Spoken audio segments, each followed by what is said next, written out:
Meus queridos e prezados irmãos da TV Caminho Livre, graça e paz do Senhor Jesus.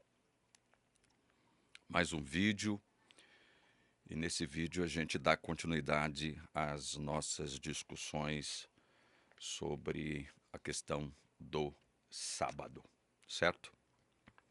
Eu quero ler um texto de Mateus e, com base nesse texto, ou nesses trechos do Evangelho de Mateus que a gente vai ler, nós vamos trabalhar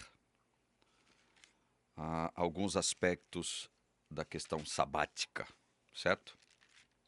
O trecho que eu quero ler de Mateus, o primeiro trecho é em Mateus capítulo 11, versos 28 a 30.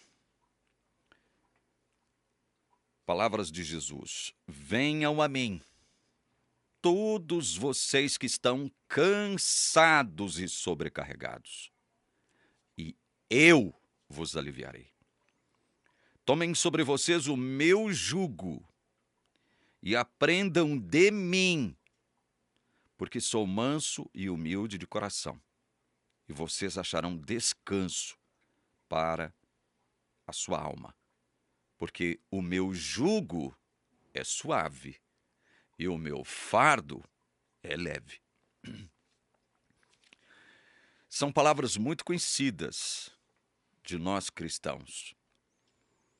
E o interessante é que o evangelista Mateus registra essas palavras de Cristo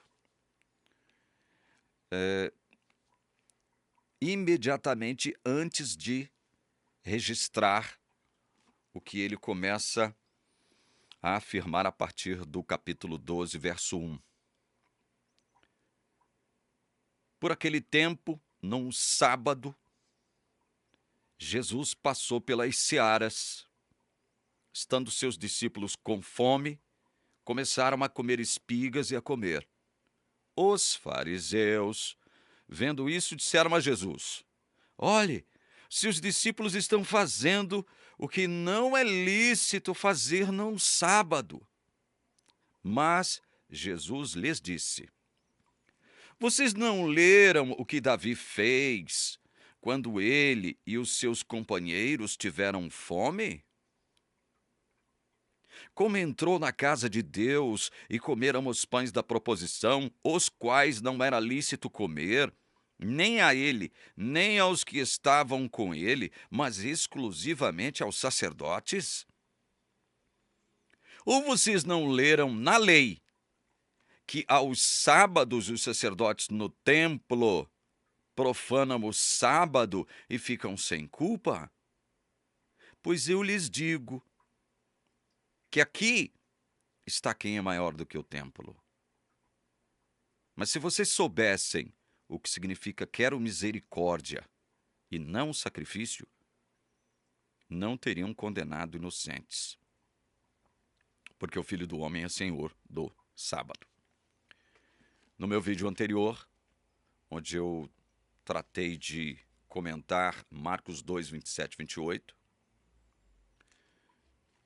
quando eu disse que o evangelista Marcos, ele acrescentou o advérbio também, olha o verso 28 de Marcos 2. Assim o Filho do Homem é Senhor também do sábado. O que ele queria dizer com isso? Ele queria dizer que Jesus não era Senhor apenas do sábado, mas dos demais dias. Porque o foco da questão aqui era o sábado. Mas Mateus não acrescenta o advérbio também. Aí eu recebi uma crítica de um irmão adventista, não vou citar o nome dele, dizendo o seguinte: olha, Marcos acrescentou a palavra também, mas Mateus não acrescentou a palavra também. Você disse, e eu realmente disse, né, que Jesus, o texto bíblico não diz que Jesus é Senhor do sábado, mas que Jesus é Senhor também do sábado. Aí alguém mandou eu ler Mateus 12, 8. para dizer o seguinte, que eu é que estava me contradizendo. Gente, pelo amor de Deus. Eu respondi educadamente para esse irmão o seguinte: irmão, então deixa eu ver se eu estou entendendo. O senhor está colocando aqui Mateus contra Marcos. Aí eu fiz uma pergunta para ele que ele não respondeu até agora. Quem é que está certo? Mateus ou Marcos? Ele não me respondeu até agora. Quem que está certo? Mateus ou Marcos? Marcos acrescenta o advérbio também para ensinar um fato bíblico. Que fato é esse? De que Jesus não é Senhor apenas e tão somente do sábado. Ele é Senhor de todos os dias da semana. Ou Jesus é seu Senhor apenas no sábado? Hã? Eu fiz esses questionamentos para o irmão, porque ele veio de uma forma muito assintosa dizer que eu nunca entendi a questão do sábado e que eu me contradisse. Então, eu tenho que fazer esse tipo de questionamento de volta, né?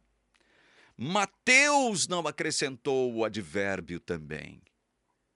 Mas será que Mateus estava contra Marcos? Será que Mateus estava certo e Marcos errado? Ao acrescentar o advérbio também?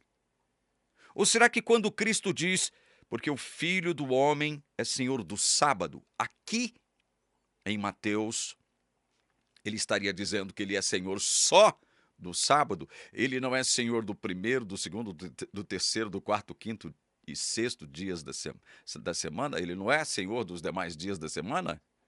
Ele não é Senhor nos demais dias da semana? Ou Jesus é Senhor somente no sábado?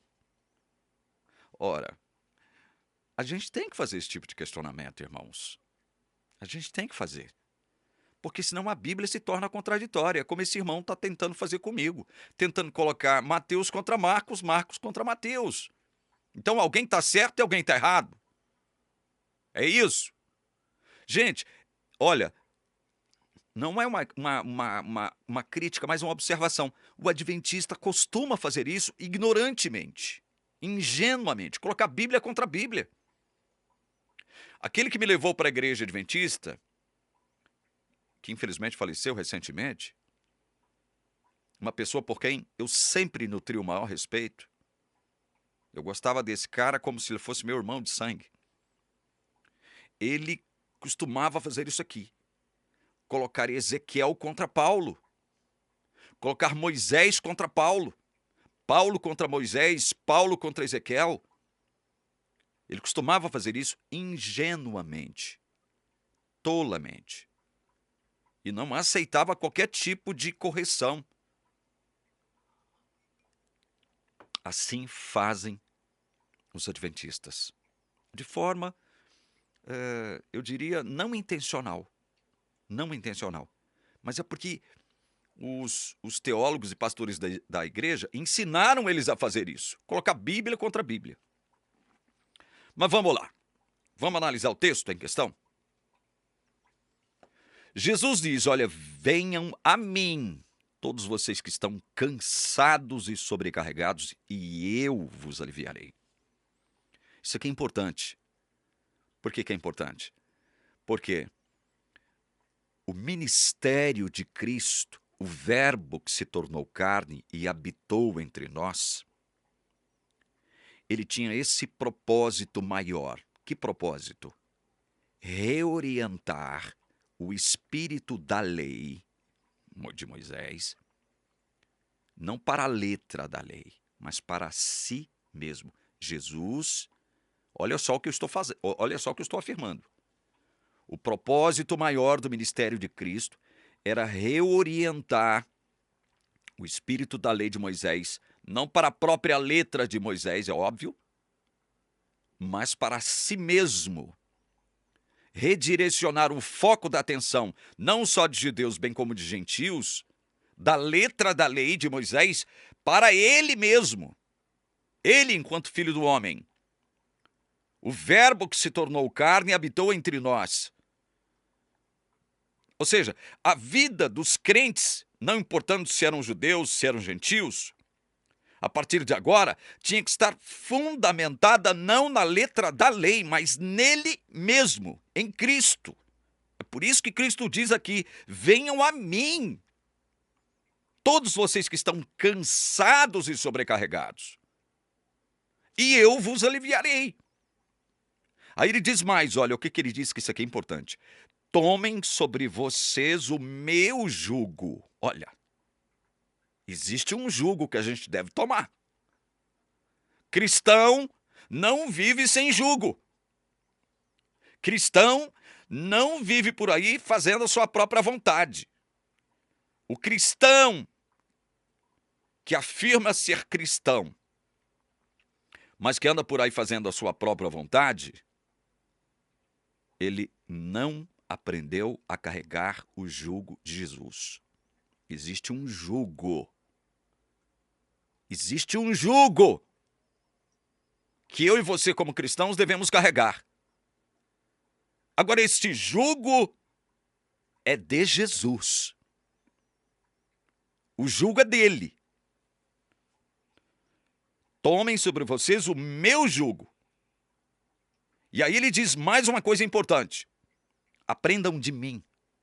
Ele não diz, vão para a letra da lei e aprendam dela. Não, ele diz, aprendam de mim. Então, ele está redirecionando o foco, tanto de judeus quanto de gentios, que passaram a crer nele agora, não da letra da lei para ele mesmo. Aprendam de mim, é de mim que vocês têm que aprender. Eu sou a chave para que vocês possam interpretar a palavra de Deus a partir de agora. Todo o Novo Testamento. Todo o Novo Testamento. Porque o Novo Testamento é o testamento que testifica do verbo que se tornou carne, de Jesus. Aquele sobre o qual a nova aliança está fundamentada. Aprendam de mim, não da letra da lei. Porque eu sou manso e humilde de coração. E vocês acharão descanso para a sua alma. Você está procurando descanso de alma, meu irmão? Que é algo muito mais profundo que descanso físico, descanso do corpo. Você está procurando descanso da alma? E você pensa que, ao guardar o sábado e entender que a guarda do sábado se constitui em selo que garantirá a sua salvação, você pensa que isso vai aliviar a sua alma? É assim que você pensa? Se for assim que você pensa, nós vamos trabalhar algumas questões aqui que deverão reorientar o seu pensamento. Não para a letra da lei, óbvio, mas para uma pessoa, Cristo. Porque o meu jugo é suave e o meu fardo é leve. Preste bem atenção nessas palavras. Elas deverão balizar as nossas discussões agora. Muito bem, logo depois de Mateus registrar isso, ele vai registrar aquela experiência de Jesus caminhando pelas searas, provavelmente em direção à sinagoga, num sábado, né?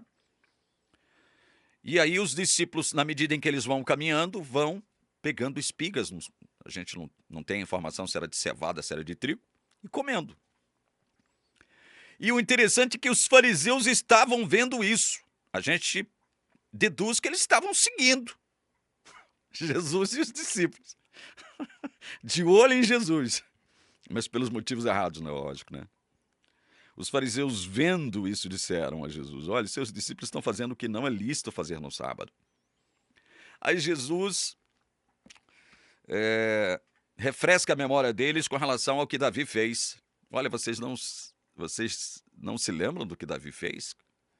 Quando ele entrou lá no tabernáculo, no templo, e tomou os pães da proposição, os quais eram destinados somente aos sacerdotes. Esses pães, a lei proibia qualquer ser humano comum de comê-los. Então, esses pães só eram destinados aos sacerdotes.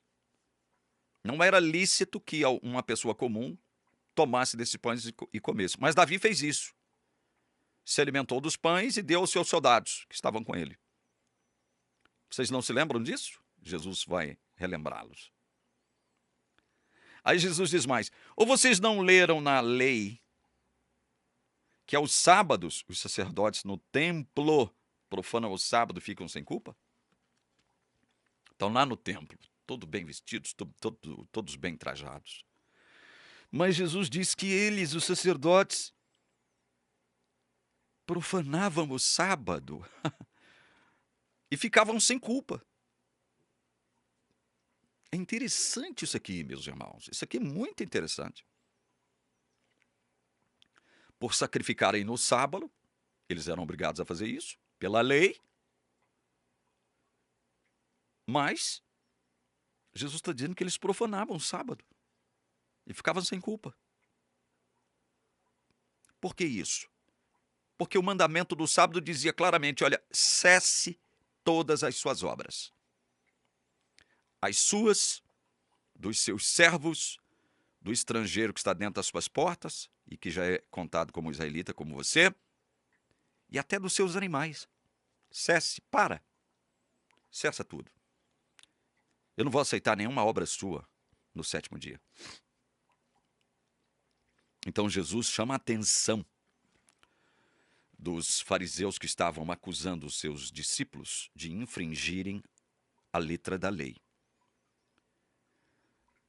Verso 6.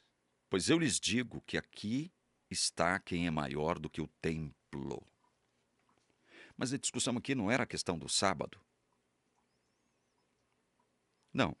Sim, era a questão maior aqui era a questão do sábado. Mas quando Jesus cita os sacerdotes, Jesus diz que eles estavam profanando o sábado no templo e ficavam sem culpa. Ficavam sem culpa. Então Jesus é obrigado a dizer: olha, aqui está diante de vocês quem é maior do que o templo. Porque todas as coisas que eram realizadas e estavam associadas ao templo apontavam para ele mesmo. Ele mesmo. Então Jesus, olha só como Jesus começa a reorientar a mente, o raciocínio dos fariseus da letra da lei e das questões relativas ao templo para ele mesmo, certo? Ele não estava aqui nesse instante, nesse momento, abolindo as leis, a letra da lei, porque ele precisava cumpri-las, ou precisava cumpri-la, a letra da lei. Mas ele já começou, através do seu ministério, reorientar o foco da atenção, tanto de judeus quanto de gentios, da letra da lei para ele mesmo. Olha, pois eu lhes digo que aqui está quem é maior do que o templo. 7. Escute isso aqui. Mas se vocês soubessem o que significa quero misericórdia e não sacrifício, não teriam condenado inocentes. Como é que é?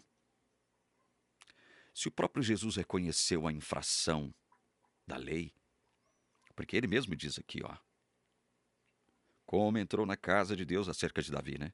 Como entrou na casa de Deus e comeram os pães da proposição, os quais não era lícito comer. Então ele mesmo está reconhecendo que a lei, a letra da lei, foi infringida. A letra da lei foi infringida. Jesus está reconhecendo isso. Mas, ao mesmo tempo em que ele reconhece que a letra da lei fora infringida por Davi e seus homens, ele está inocentando os discípulos.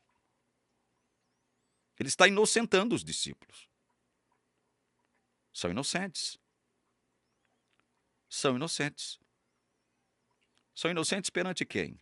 Perante os fariseus? Perante ele mesmo. Porque quem estava ali dialogando com os fariseus? O Senhor.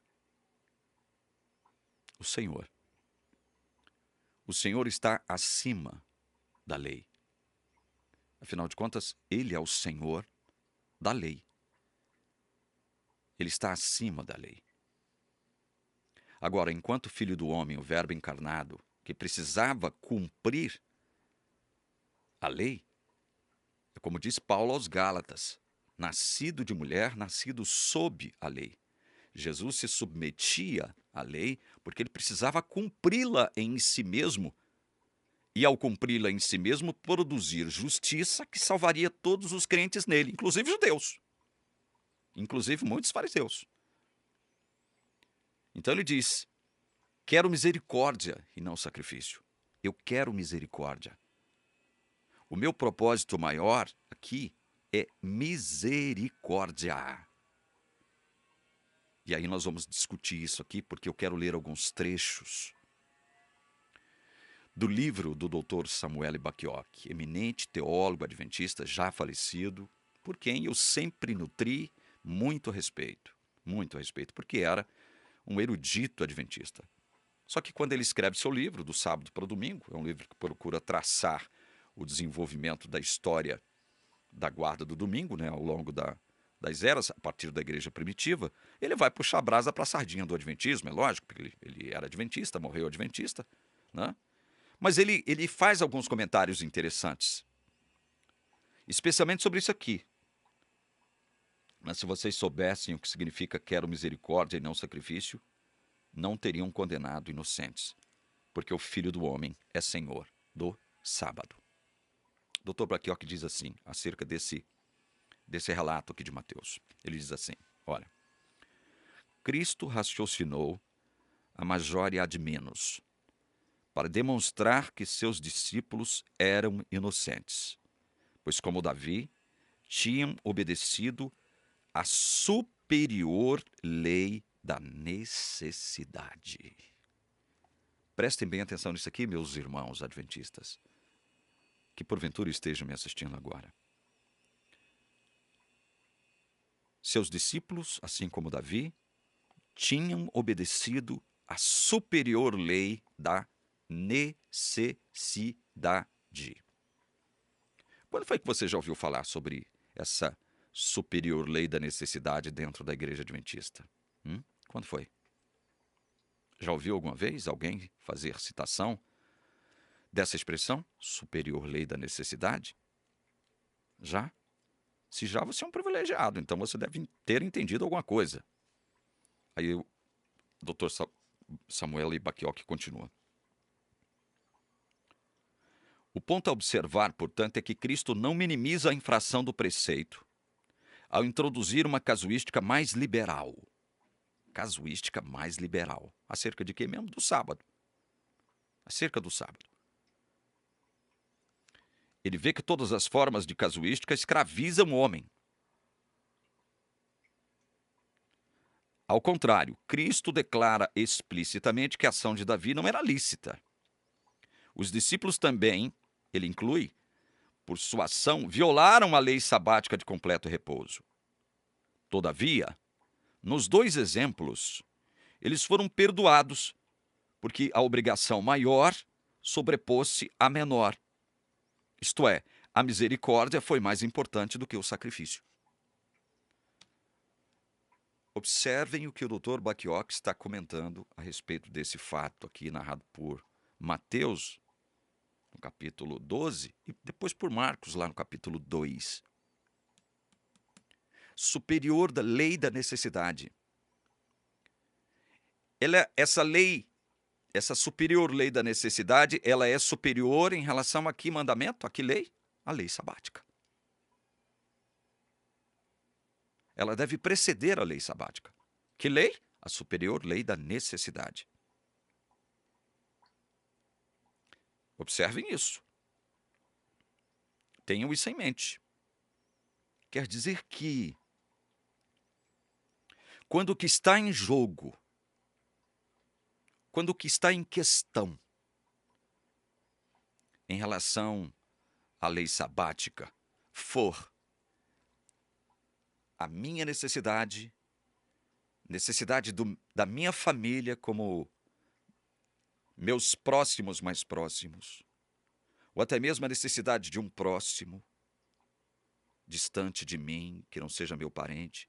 Quando a questão for a necessidade, a lei sabática não pode servir de obstáculo para que essas necessidades sejam minhas, sejam da minha família ou de um próximo, que não ainda que não seja meu parente, mas um amigo, quem sabe, um irmão da igreja. Quando a necessidade estiver em questão, a lei sabática não pode obstaculizar o seu cumprimento. Superior lei da necessidade. Quero misericórdia e não sacrifício, disse Cristo, em relação à questão do sábado. Isso foi dito em relação à questão do sábado. E aí o doutor Samuel Bacchiocchi fala isso. Quer dizer que a lei da necessidade é superior à lei sabática.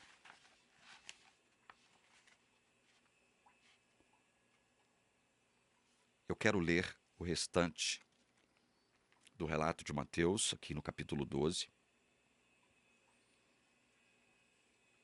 do verso 9 até o verso 12. Tendo Jesus saído dali, entrou na sinagoga deles. Achava-se ali um homem que tinha uma das mãos ressequida. Então, a fim de o acusar, perguntaram a Jesus: é lícito curar no sábado? Ao que lhes respondeu: quem de vocês será o homem que, tendo uma ovelha, e num sábado esta cair numa cova, não fará todo o esforço para tirá-la dali? Ora, quanto mais vale um homem do que uma ovelha. Logo, é lícito nos sábados fazer o bem. É lícito nos sábados fazer o bem. Meus queridos irmãos, vejam como discutir as questões relativas à lei não é tão fácil assim, não é uma tarefa tão fácil assim. Por que eu estou dizendo isso? Por quê? Porque o mandamento dado pelo próprio Senhor do sábado, que é Jesus, lá no deserto, logo após a libertação do cativeiro egípcio, o próprio mandamento dizia o quê? Olha, lembre-se de santificar o dia de sábado. Você não vai fazer nada nesse dia. Cesse as suas obras, cesse o seu trabalho. Eu não vou aceitar nenhuma obra sua, nenhum trabalho seu nesse dia. E ao fazer isso, dê descanso também para os seus servos, viu? Você não poderá obrigar ninguém a trabalhar por você nesse dia. E muito menos o estrangeiro, que já está dentro das tuas portas e que é reconhecido agora como israelita. Muito menos ele. Até mesmo os seus animais. Você não terá direito de obrigá-los a trabalhar por você nesse dia. Cessa tudo. Para com tudo, não faça nada. Mas espera lá. É lícito nos sábados fazer o bem, disse Jesus. Lícito, ou seja, é algo que está de acordo com a lei. Mas a lei do sábado, a lei sabática, pedia para não fazer nada. Nada. No sétimo dia. Nada. Como interpretar essa aparente contradição agora entre a letra da lei e Jesus? Vocês estão entendendo? Não há contradição.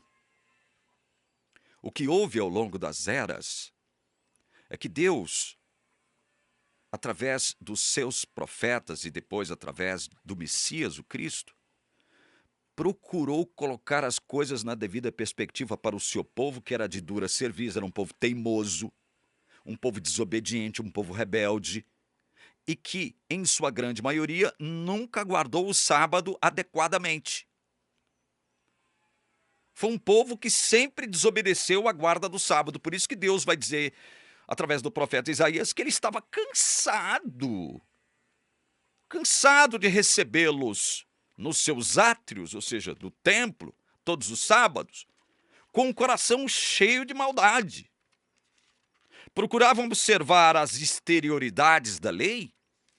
Procuravam ser meramente religiosos, mas estavam com um coração cheio de maldade.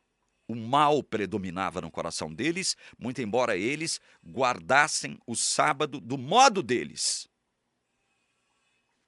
E Deus estava cansado disso. Leia Isaías 1 que você vai ver. No vídeo anterior eu falei sobre isso. Deus, olha só que interessante. Deus cansado.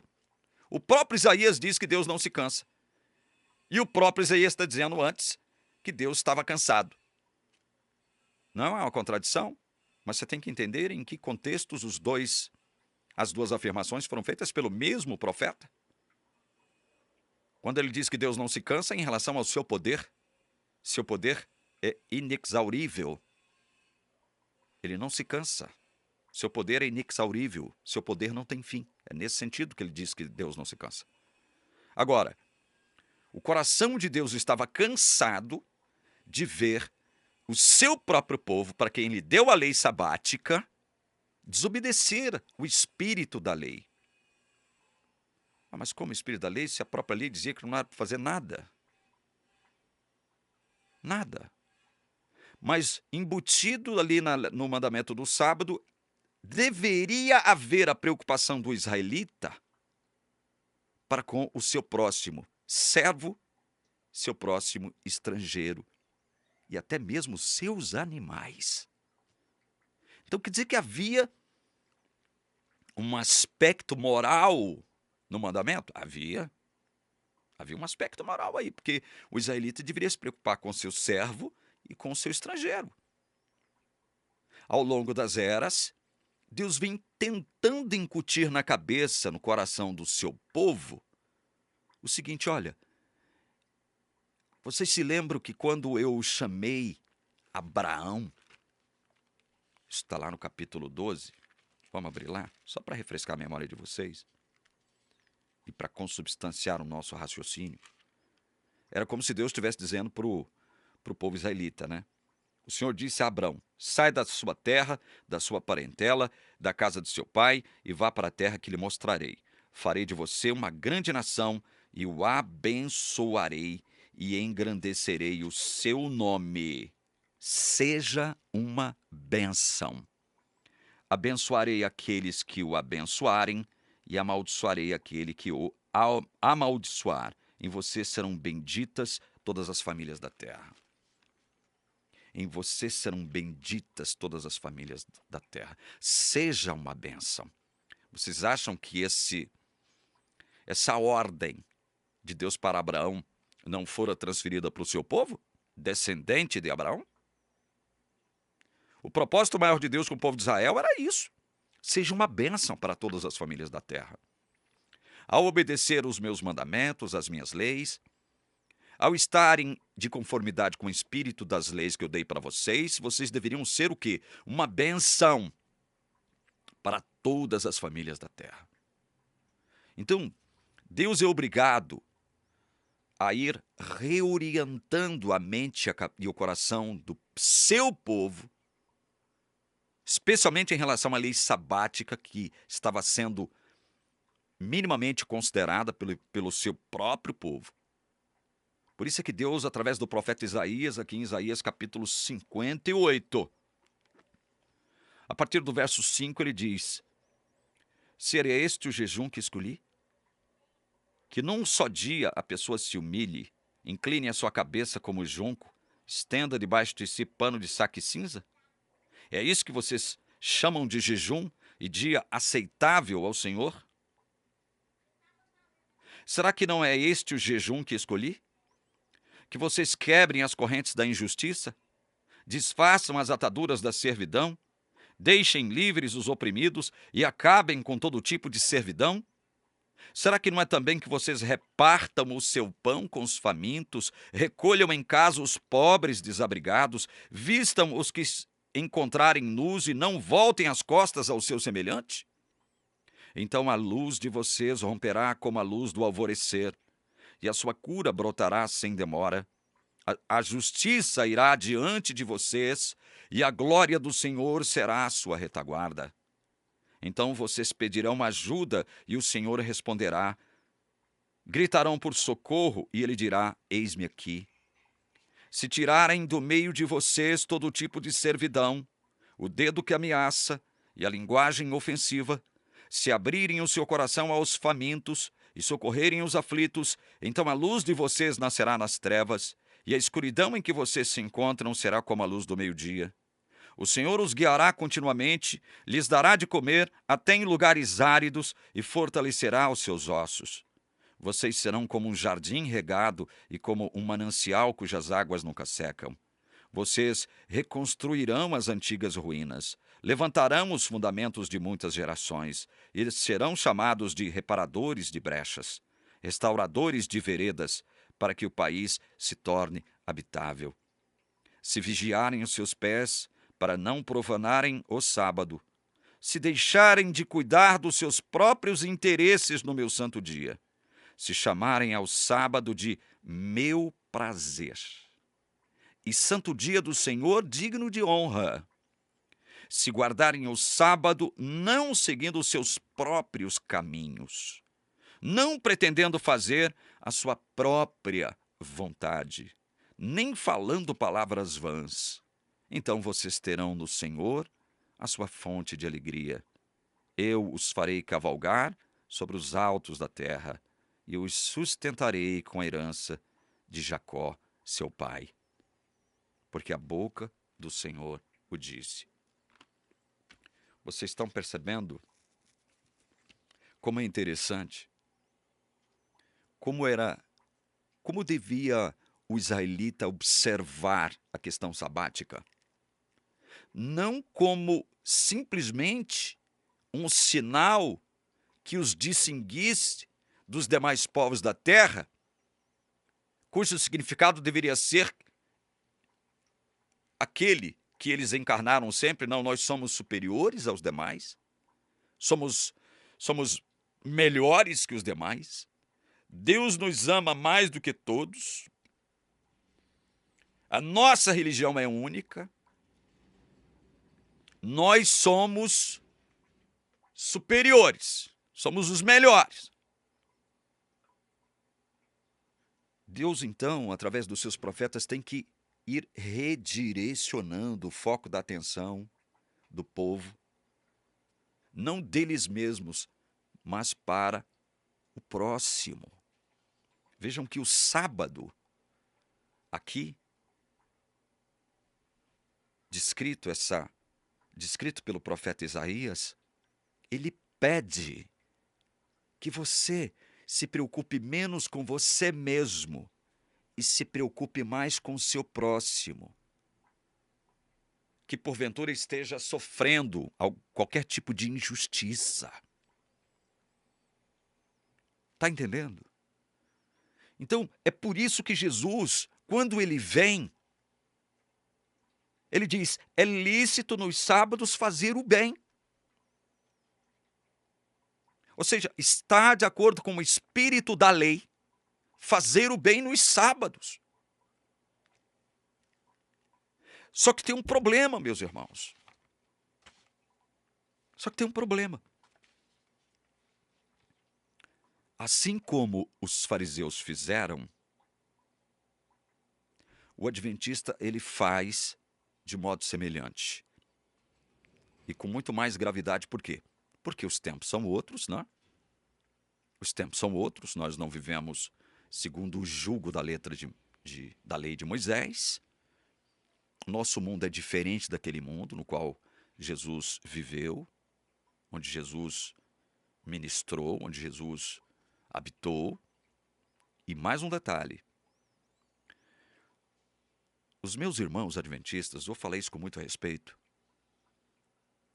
os meus irmãos adventistas, especialmente pastores, teólogos, querem restringir o entendimento do conceito do bem, querem restringir o entendimento do conceito do bem, ao proibirem certas práticas que têm que ser colocadas dentro do âmbito do conceito de bem. Deixa eu citar um exemplo disso que eu acabei de falar. Muita gente pode estar falando, o que você está falando? Não estou entendendo o que você está falando. Que nós restringimos o entendimento do conceito de bem. Por exemplo, eu sou funcionário, eu sou empregado de uma empresa, e essa empresa não me cede o sábado. E se eu insistir em não trabalhar sábado, a empresa irá me demitir. Eu não sou autônomo, não sou um profissional autônomo, ou eu não sou empresário, não tenho a minha própria empresa, sou funcionário. E se eu insistir em não trabalhar sábado, a empresa me demitirá. Me demitindo, eu não terei renda para sustentar-me a mim mesmo, muito menos a minha família. Não tendo renda também, a minha capacidade de ajudar o próximo ficará comprometida. Então percebam só uma série de implicações quando você necessita trabalhar nos sábados, porque senão você não terá renda, você será demitido. Eu não sou empresário, eu não sou um profissional autônomo, né, profissional liberal, então eu preciso trabalhar no sábado. E se eu não trabalhar, a empresa vai me demitir. Me demitindo, eu não tenho renda. Não tendo renda, eu não posso alimentar-me a mim mesmo. Não posso alimentar a minha família. E a minha capacidade de praticar o bem para o meu próximo ficará comprometida. Pergunta: trabalhar no sábado para que eu possa me sustentar, sustentar a minha família e até mesmo, em determinadas ocasiões, ajudar o meu próximo. Trabalhar no sábado é um bem ou um mal?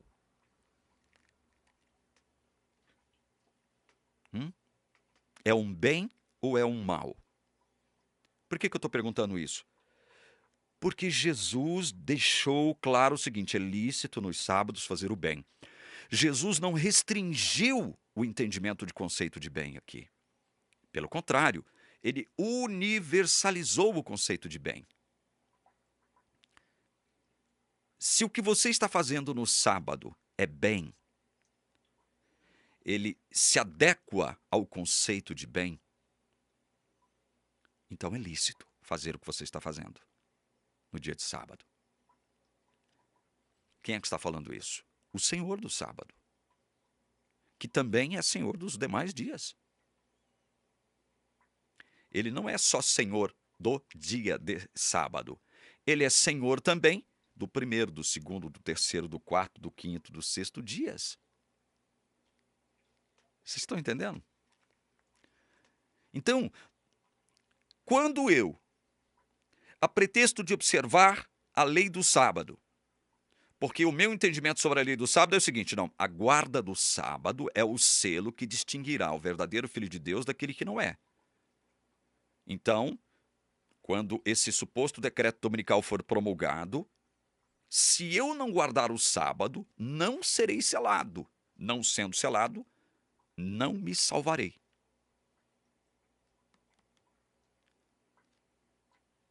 Esse entendimento é perigosíssimo.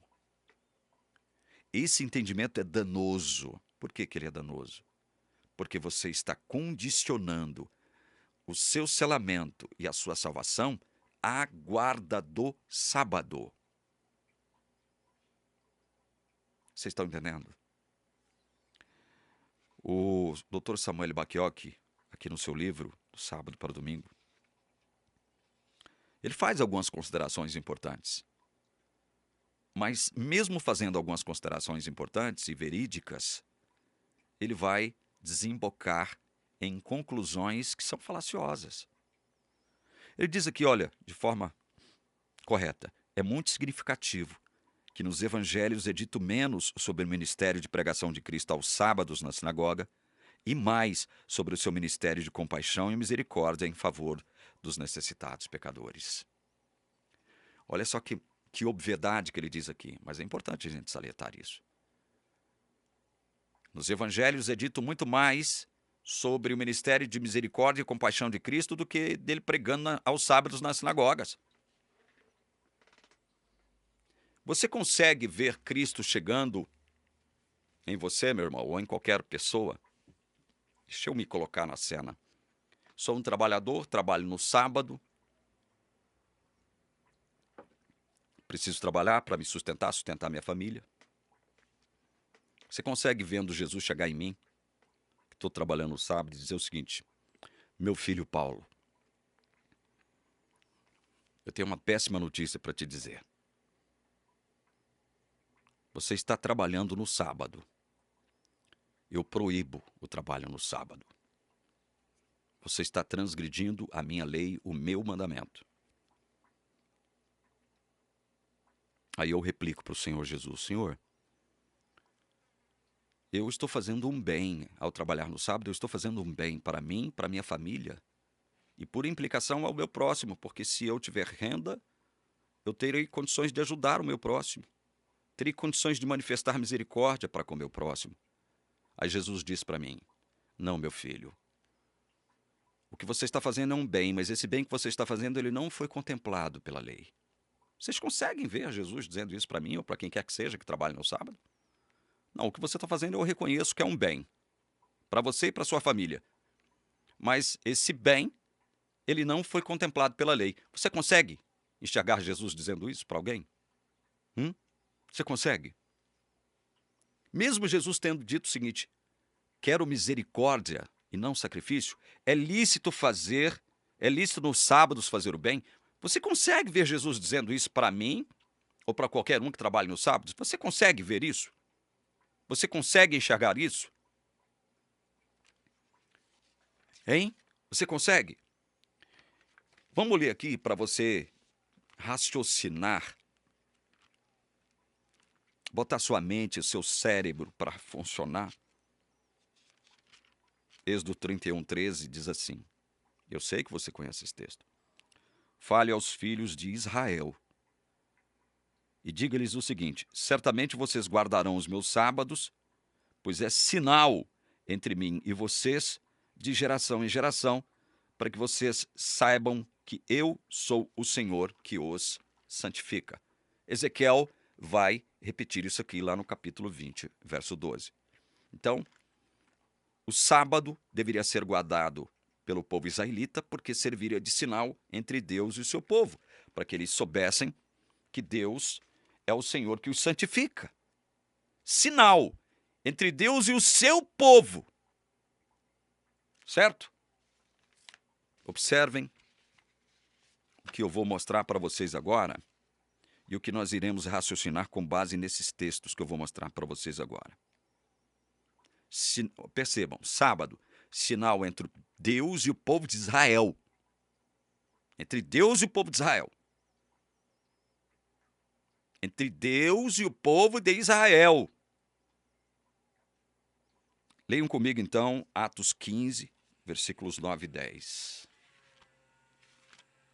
Vamos para Atos capítulo 15. Versículos 9 e 10. Pedro, hein? São palavras de Pedro aqui no Concílio de Jerusalém. Não estabeleceu distinção alguma entre nós e eles. Prestem atenção nisso. Purificando-lhes o coração por meio da fé. Agora, pois, por que vocês querem tentar a Deus, pondo sobre o pescoço dos discípulos um jugo que nem os nossos pais puderam suportar, nem nós? Vocês se lembram que nós começamos esse vídeo falando sobre o jugo de Jesus, que é suave, e o fardo, que é leve? Vocês acham que o jugo de Jesus, que é suave, e o fardo leve, tem alguma coisa a ver com esse jugo sobre o qual Pedro estava falando aqui? Que nem eles, nem os seus pais, ou seja, os patriarcas, profetas, toda a descendência judaica, foram capazes de suportar. Você acha que o jugo de Jesus era igual a esse jugo aqui? Claro que não, né? Que jugo era esse sobre o qual Pedro estava falando? Olha aqui, verso 5. Mas alguns membros do partido dos fariseus que haviam crido se insurgiram dizendo: é necessário circuncidá-los e ordenar-lhes que observem a lei de Moisés. Esse era o jugo que os fariseus queriam impor sobre os gentios cristãos. Mas o que Pedro está falando aqui, meus queridos? O que Pedro está falando aqui nos versos 9 e 10, que é muito importante? E não estabeleceu distinção alguma entre nós e eles, nós judeus e eles gentios, purificando-lhes o coração por meio da fé. Ora, espera lá. Como é que Deus não estabeleceu distinção alguma entre judeus e gentios? Deus não deu o sinal, o seu sábado como sinal para o povo de Israel? O sábado não era um dos sinais distintivos do povo de Israel em relação às demais nações gentias? Claro que era.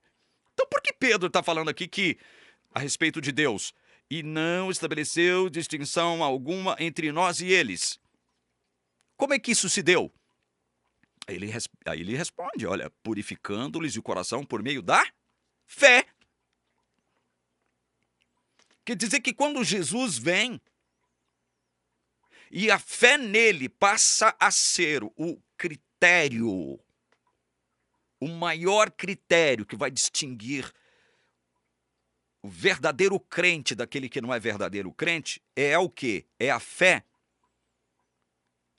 Todas as demais distinções caem por terra. O sábado era ou não um sinal distintivo do povo judeu? Vocês mesmos afirmam isso. O problema de vocês é continuar insistindo na guarda do sábado como sinal distintivo do atual povo de Deus. Que Pedro está deixando claro aqui, daqui a pouco nós vamos ver outros textos de Paulo, que também concordam com Pedro. Pedro está deixando claro aqui que a partir de agora, olha o verso 10. Agora, pois, porque vocês querem tentar a Deus pondo sobre o pescoço dos discípulos um jugo que nem os nossos pais puderam suportar, nem nós. Verso 11, mas cremos que somos salvos pela graça do Senhor Jesus, assim como eles. Não há distinção mais, olha, não há mais distinção entre judeus e gentios. Por causa de qual critério mesmo? De um negócio chamado fé. Não há mais distinção entre judeus e gentios. Não há mais diante de Deus essa distinção. Pedro está deixando muitíssimo claro isso aqui. Por causa do que mesmo? Da fé. Leiam comigo então agora. Efésios 2, 15 e 16.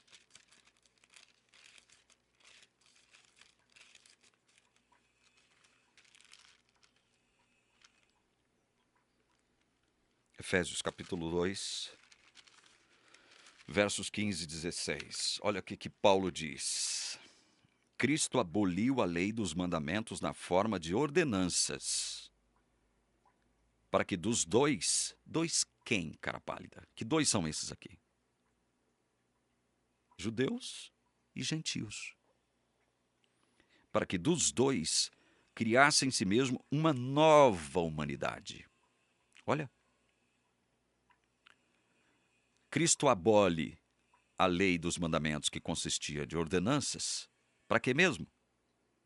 Para que dos dois, judeus e gentios, criasse em si mesmo, é em Jesus, o quê? Uma nova humanidade, ele como cabeça e a humanidade como seu corpo. Sem distinção alguma agora. Para que criasse em si mesmo uma nova humanidade, fazendo a paz, verso 16, e reconciliasse ambos quem? Judeus e gentios, em um só corpo, com Deus, por meio da cruz, destruindo a inimizade por meio dela. Não há mais essa distinção entre judeus e gentios. Cristo acabou com isso. Paulo concorda com Pedro, lá no Concílio de Jerusalém, Gálatas 3, 28. Gálatas, capítulo 3, verso 28. Assim sendo, não pode haver judeu nem grego, Leia-se gentio no lugar do grego. Assim sendo, não pode haver judeu nem grego, ou nem gentil, nem escravo, nem liberto,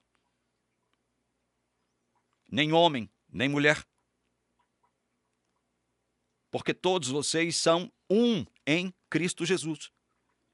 Não pode haver essa distinção entre judeu e gentil mais. Não pode. Não pode. É proibido. É proibido haver essa distinção entre judeu e gentil. Não pode haver mais. É proibido. Leia Colossenses, capítulo 3, verso 11. Aqui não pode haver mais grego e judeu, circuncisão e incircuncisão, bárbaro, cita, escravo, livre. Mas Cristo é tudo e está em todos, judeus e gentios que creem nele. Não pode haver mais essa distinção entre judeu e gentil. Não há mais distinção. Ou seja, esse sinal que Deus deu para o seu povo com um propósito santo, um propósito extraordinário, ele não deve existir mais. Por que não? Porque aquele sinal encontrou o seu propósito em uma pessoa: Cristo. Cristo. Será que vocês não percebem isso? Que Jesus não ordenou ninguém a guardar e santificar o sábado, porque a sua guarda e santificação seria considerada por Deus como selo, o que garantiria a salvação desses? Você não percebe que Jesus nunca disse isso? E nenhum dos apóstolos disse isso? Você não percebe isso? Você não leva isso em consideração? Você não leva isso em consideração? E a superior lei da necessidade sobre a qual fala o doutor Samuel Bacchiocchi? Você não leva isso em consideração? Quero misericórdia, não sacrifício. É lícito fazer o bem nos sábados. E não existe uma restrição do entendimento do conceito de bem. Jesus universaliza esse conceito. É bem. É bem. Então está de acordo com o espírito da lei. Que lei, se a lei foi pregada na cruz? Os princípios morais da lei. Porque existe um jugo que nós devemos carregar agora. Existe um jugo que nós devemos carregar agora. E esse jugo não é a lei de Moisés. Pedro deixa claro isso. O jugo, que jugo é esse então? Que jugo é esse? É esse que eu vou mostrar mais uma vez para vocês. Olha, abram comigo João 15.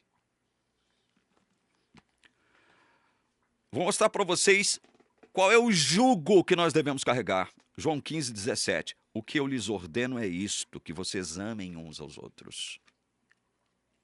Veja, Jesus sintetiza os seus mandamentos para o povo dessa forma. O que eu lhes ordeno é isto, que vocês amem uns aos outros. Esse é o jugo. Esse é o jugo moral. Amor ao próximo. O sábado não deve servir como obstáculo, empecilho, pedra no caminho, para que esse jugo aqui seja carregado por nós. Esse é o jugo de Jesus, sobre o qual ele diz que é suave e o fardo é leve. Não o jugo da lei de Moisés, sobre o qual Pedro diz o seguinte: olha, nem nós, nem os nossos pais puderam suportar o peso desse jugo. E agora vocês querem impor esse jugo sobre os pescoços dos gentios? Adventistas, meus irmãos adventistas, parem com isso. Vocês, olha, eu já li boa parte do livro do Dr. Samuel Bacchiocchi, do sábado para o domingo. E eu posso dizer uma coisa até aqui. Infelizmente, não estou dizendo que o Dr. Samuel Bacchiocchi morreu perdido, pelo amor de Deus. Considero ele um homem de Deus. Mas nunca entendeu o que foi de verdade, Evangelho de Cristo, Velha Aliança e Nova Aliança. Nunca entendeu. Porque exigiu porque creu numa exigência que não existe mais sobre nós, sejamos judeus ou gentios, até porque não há mais diante de Deus essa distinção, esse sinal que era peculiar ao povo de Israel, que Deus deu, que era o sábado. Não existe mais esse sinal. Por que não? Porque o povo de Deus agora é constituído não só por judeus, mas por judeus e gentios, hoje em sua grande maioria. Seja uma bênção, Abraão. Eu quero que você abençoe todas as famílias da terra. Seja uma bênção. Vocês estão entendendo, meus irmãos? O espírito daquilo que Deus disse. Estão entendendo? Para encerrar esse vídeo que ficou longo.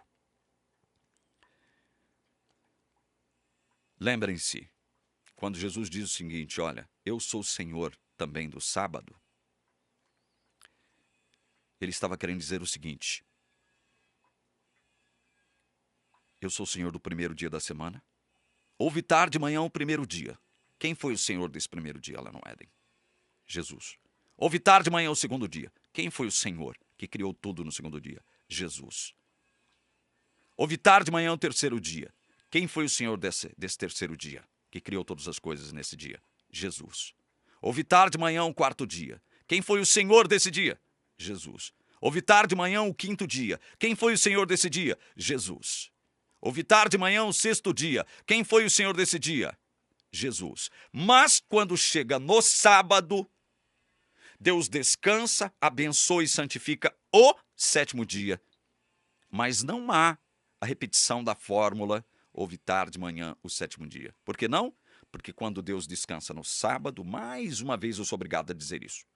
E vou repetir isso quantas vezes forem necessárias. Porque quando Deus descansa no sábado, abençoa e santifica o dia de sábado, ele estava abençoando todos os demais dias. Então Jesus é o Senhor do tempo. Dos 7 dias da semana, ele é Senhor também do sábado. Então ele tem autoridade sobre todos os dias. Jesus não é meu Senhor somente no sétimo dia. Ele deve ser meu Senhor em todos os 7 dias da semana. E é isso que Jesus vem mostrar para a gente através do seu ministério de compaixão e misericórdia. E agora, por causa do que Jesus fez, não deve haver mais distinção entre judeu e gentio. Mas observar o sábado é pecado? Se você observar o sábado somente com o propósito de adorar a Deus, trocar experiências com seus irmãos, orarem, estudarem a palavra, não é pecado. Assim como não é pecado adorar a Deus no primeiro dia da semana, trocar experiências com seus irmãos na igreja no primeiro dia da semana, no domingo. Não é pecado. Não deve haver mais essa distinção. Ah, você é judeu? Eu sou gentio. Ou então o judeu chegar para o gentio e falar, não, eu sou melhor do que você, porque foi para mim que Deus deu as suas leis, eu fui o escolhido de Deus, você não, você é gentil. Pelo amor de Deus, parem com isso. Eu mostrei esses textos para vocês aqui agora, tanto de Pedro quanto de Paulo. E aí vem o Luiz Gonçalves, pastor Luiz Gonçalves, na Igreja Luso Brasileira lá de Nova York, que diz o seguinte, sabe aquele quinto anjo que adverte os 4 anjos que estavam segurando os 4 ventos para não soprarem até que os servos de Deus fossem selados com o selo dele? Aquele quinto anjo é uma representação da Igreja Adventista. E o selo que aquele quinto anjo carrega, com o qual ele sela os servos de Deus, é a guarda do sábado. Ele está fazendo uma afirmação gratuita. Não há base bíblica para ele afirmar que aquele quinto anjo é uma representação tipológica da Igreja Adventista. Não há base bíblica para isso. Esse Luiz Gonçalves está sendo exclusivista.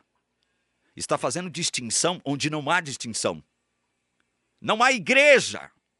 Não pode haver mais, olha, Igreja Adventista, Igreja Presbiteriana, Igreja Batista, Igreja Assembleia de Deus, congregacionais e metodistas, pentecostais, neopentecostais, tradicionais e históricos. Não há mais qualquer tipo de distinção. Por que não? Porque Deus conhece os que lhe pertencem. E a guarda do sábado não será selo. Por que não? Leiam comigo para mim encerrar o vídeo de vez. 2 Coríntios 1, 22. Tenham paciência. 2 Coríntios 1, 22. 21 e 22. Mas aquele que nos confirma, juntamente com vocês, em Cristo, perceba, em Cristo, e que nos ungiu é Deus. Quem é que nos confirma em Cristo e que nos ungiu? Deus. Que também pôs o seu selo em nós e nos deu o penhor do Espírito em nosso coração. Veja. Também pôs o seu selo em nós. Ele pôs o seu selo em nós e nos deu o penhor do Espírito em nosso coração. Deus já nos deu o seu selo, Ele pôs o seu selo em nós. Através do Espírito Santo.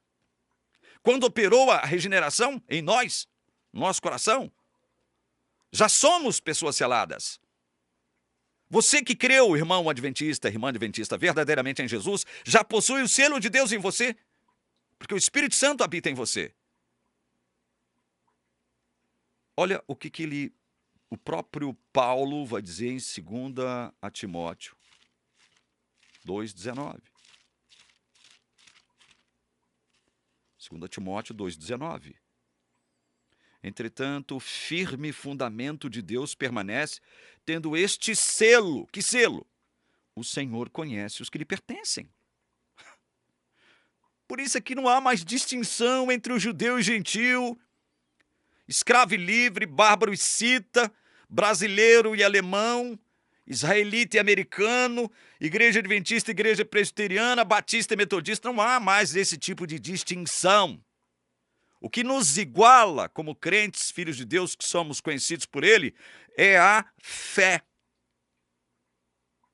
É a fé. Esse é o selo, justiça de Deus que nos sobrevém pela fé. Esse é o selo. Efésios 1:13.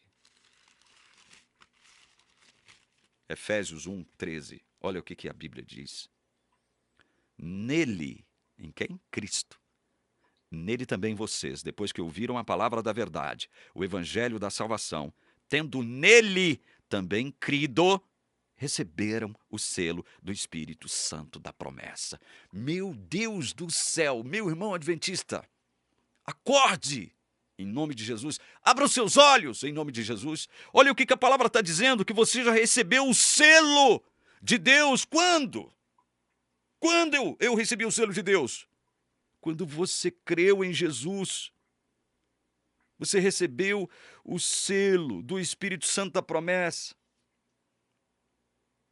Você foi selado com a justiça de Cristo, por obra de quem? Do Espírito Santo. Olha o que Efésios 4:30, Paulo diz aí. Não entristeçam o Espírito de Deus, no qual vocês foram selados para o dia da redenção. Você já foi selado, meu irmão. Você já está devidamente selado. Por que mesmo? Porque você creu em Jesus. Pare de colocar na sua cabeça, introduzir na sua cabeça, essas bobagens ditas pela Igreja Adventista de que a guarda do sábado é o selo de Deus. Porque senão, tudo que Jesus fez cai por terra, por quê? Porque agora a minha salvação, quando esse suposto decreto dominical vier, será a guarda de um mandamento, a guarda da lei, que vai me garantir a salvação, porque eu fui selado. Meus irmãos, parem com isso. Por último, eu leio João 14:16.